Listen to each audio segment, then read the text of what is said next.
My name is Cecilia Poullain.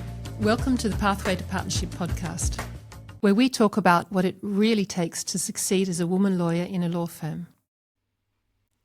When I was working at Natixis Asset Management, there was a lawyer who invited us to lunch and he said to us, "We're sharks.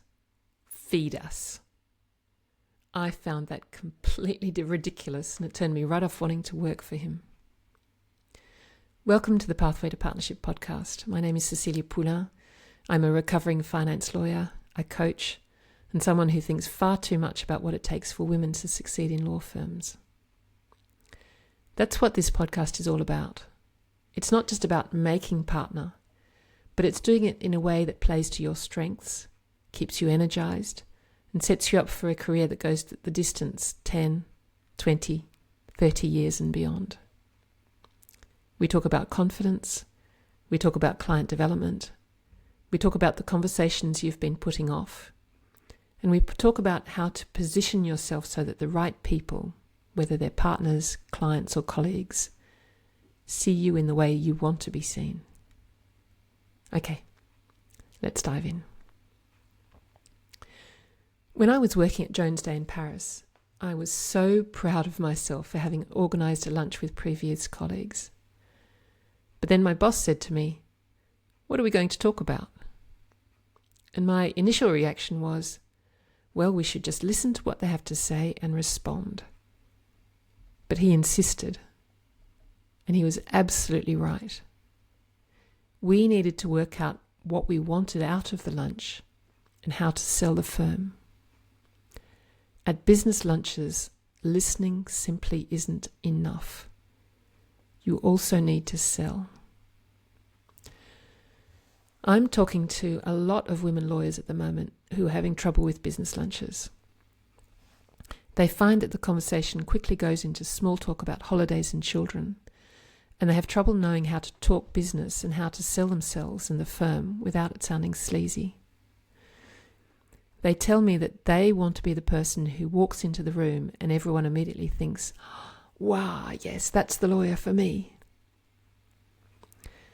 Before we get on to business lunches, I'd like to digress for just a second.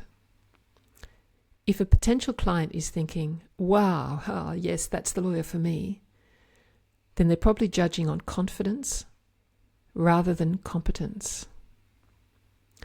There's a great writer called Thomas Chamareau-Premuzic, and he's written a book which is called "Why Do So Many Incompetent Men Become Leaders?" And apart from anything else, it's a fabulous title. And this is what he has to say about confidence and competence. So this is a quote from the book. "Confidence has two sides. Although confidence is an internal belief, it also has an external side, which concerns how assertive you seem in the eyes of others. This external side of confidence is the most consequential because it is often mistaken for real competence.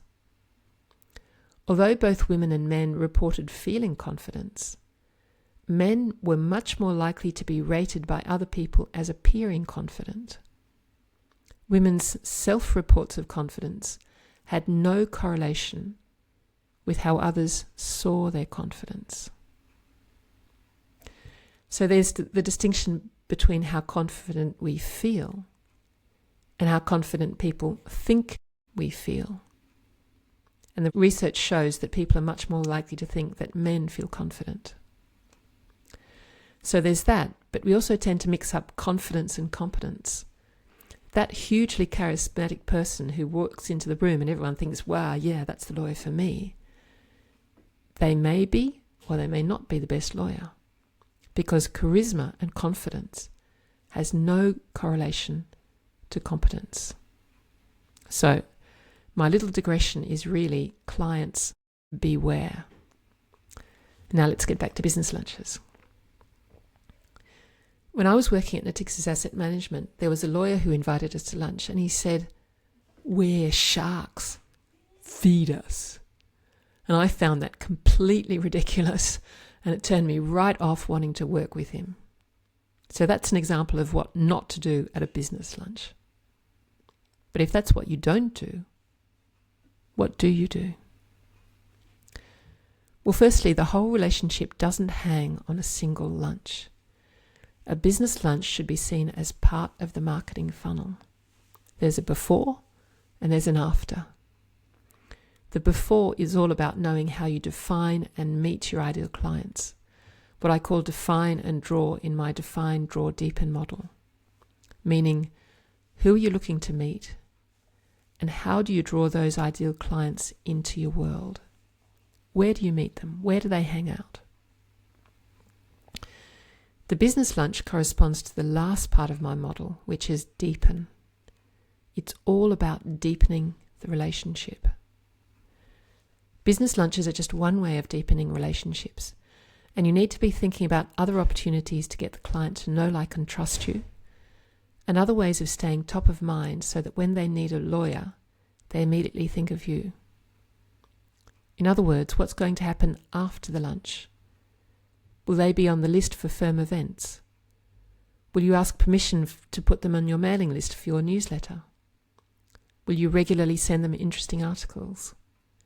There always needs to be a next step. I heard a story recently about a conversation at a firm retreat.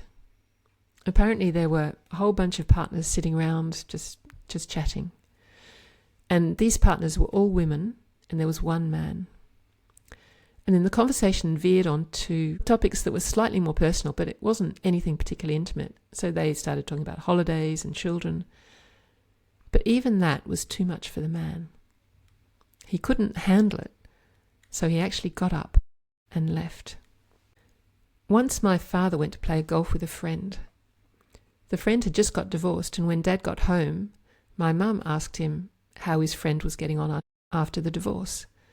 And I remember clearly my father's response, because he said, "Well, I don't know really." They simply hadn't talked about it. And for most women I know, this would be unthinkable. The entire conversation would have been about the divorce. But many men simply don't go there.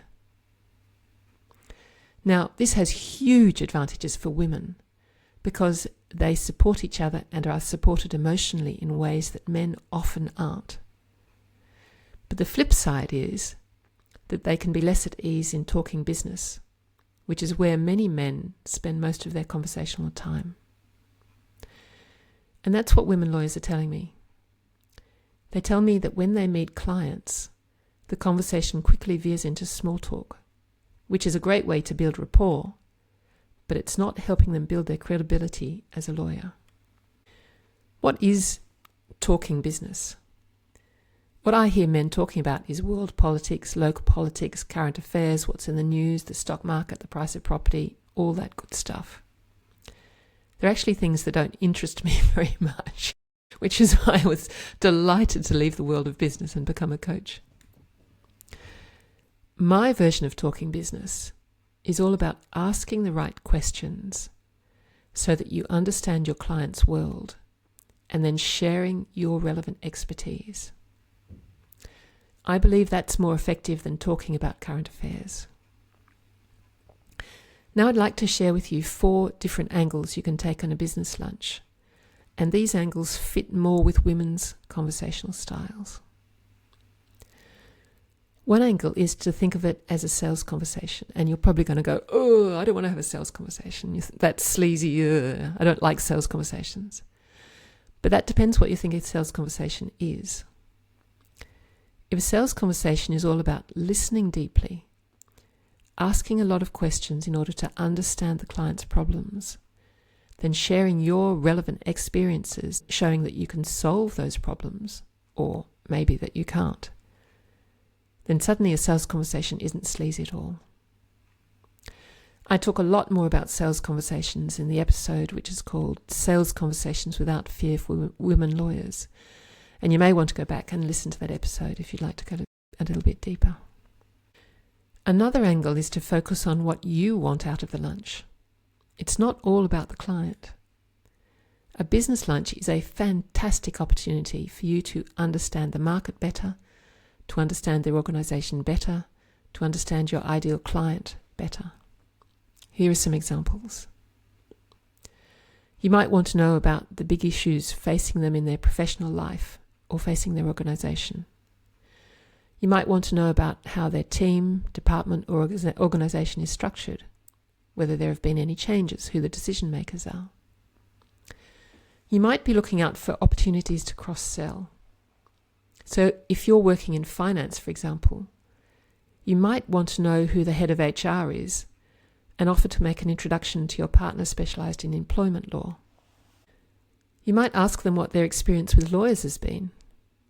What do they look for in their lawyers? What's gone wrong or right in the past? You might want to get more information about what's happening on the market generally. In-house lawyers often have access to information about the market and market practices that are actually much harder for external lawyers to access. So the business lunch is an opportunity to ask a ton of questions about the market. Potential clients will be thrilled to talk about what's happening for them, and I find that many women are more comfortable asking questions than doing all the talking. That said, you also need to think about the information that you can share with the client and be prepared to share recent work that you've done that showcases your skills. A third way to think of a business lunch is to focus on your position as a thought leader, and perhaps this is the most powerful way of all. When you're writing an article, preparing a speech for a conference, researching a topic, first of all, that gives you a reason to reach out. It becomes really easy to say, hey, I'd love to hear your thoughts on X. Could I take you to lunch? You then know exactly what you're going to talk about at the lunch, and it becomes an exchange. You learn from them, which makes your content more relevant. And then they experience you as a specialist who takes their perspective seriously. And after a handful of these conversations, the great thing is you actually are the specialist. And it also gives you a reason to reach out afterwards, to let them know how the conference went, to send them an article or whatever it might be. And finally, human beings are built for reciprocity. During lunch, you just want to keep an eye out for any way you can help that person, whether it's professionally or perhaps even more importantly, personally. So for example, if you're able to put their daughter in contact with someone for a traineeship, or if you can suggest a hotel for the next holiday, they won't forget that. Now, I want to be clear about this. You want to do that firstly because it's the right thing to do, because they will feel that you're treating them as a real person, which is exactly what you're doing, and because it's just the right thing to help other people. But the second benefit is that because we're all built for reciprocity, if you're able to help them, they're far more likely to help you, whether it's sending business your way or connecting you with others. Okay, let's recap.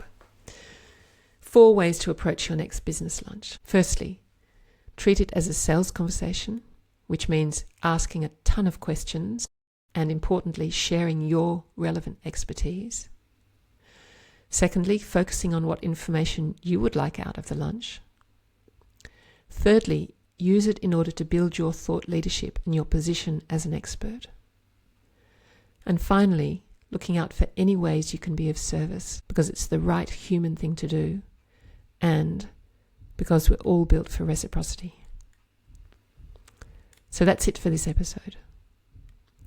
Before your next business lunch, could I suggest that you take a few minutes to think about what you would like to get out of the lunch, whether it's information about the client or the organisation or the market generally, what relevant experience you have that you might be able to share with the client at the right moment, how the client might be able to help you with particular issues you're thinking about or grappling with.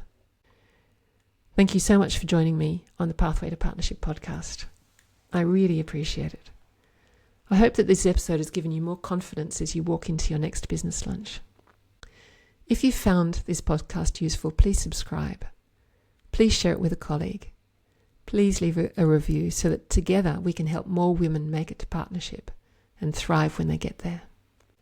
And if you'd like to stay in touch, head over to www.ceciliapoullain.com, you'll find a free guide which is called How to Make Partner, which lists the 6 biggest mistakes I see women lawyers making when they're going for partnership. And until next time, remember, you don't have to do this alone, and you get to define success as a woman lawyer on your own terms. Thanks so much for listening.